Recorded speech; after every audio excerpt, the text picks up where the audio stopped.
Bismillahirrahmanirrahim. Assalamualaikum warahmatullahi wabarakatuh. Sahabat beriman yang dirahmati oleh Allah Subhanahu wa taala, setan bertekad untuk mengganggu dan menggoda manusia setelah diusir dari surga karena sifat pembangkangnya. Salah satunya soal gangguan dalam sholat yang pernah dijelaskan dalam salah satu riwayat hadis. Rasulullah Shallallahu Alaihi Wasallam menjawab keluhan dari Uthman bin Abi Al-As yang mengadu soal gangguan setan dalam sholatnya. Itu adalah setan yang dipanggil Kanzab atau Kinzib. Apabila kamu merasa gangguannya, mohon perlindungan dengan Allah daripada kejahatannya dan ludah ke sebelah kirimu. Hadis riwayat Muslim dan Ahmad dalam Sahih dan Sunannya. Bukti setan akan menyesatkan manusia telah tercantum dalam Al-Quran.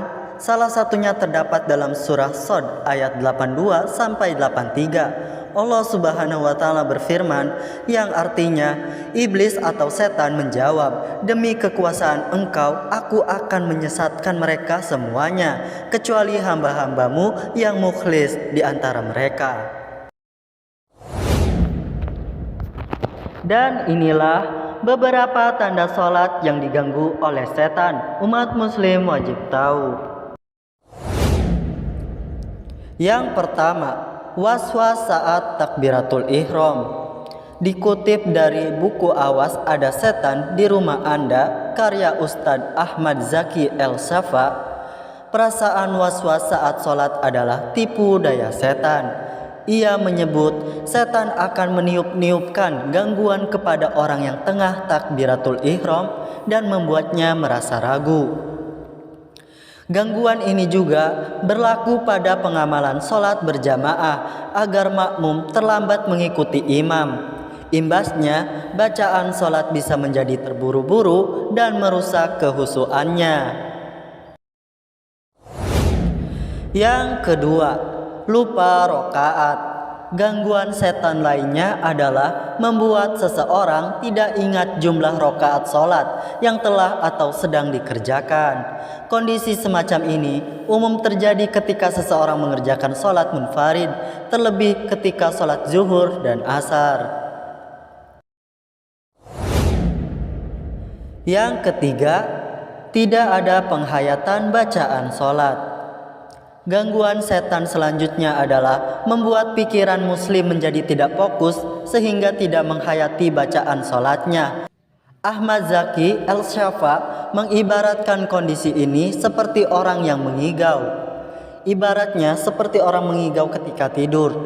Ia memang berkata-kata, berteriak-teriak, namun ketika ia bangun dan ditanya tentang apa saja yang dibacanya, maka pasti ia menjawab tidak tahu jelasnya. Yang keempat, teringat barang yang hilang. Setan juga menggunakan tipu dayanya pada manusia saat sholat, yakni setan seakan-akan memberi petunjuk kepada orang yang sedang sholat agar barangnya yang hilang menjadi ketemu. Misalnya, sebelum sholat sempat lupa menaruh kunci motor atau lupa meletakkan barang pekerjaan, lalu ia akan ingat dan menemukannya saat sholat.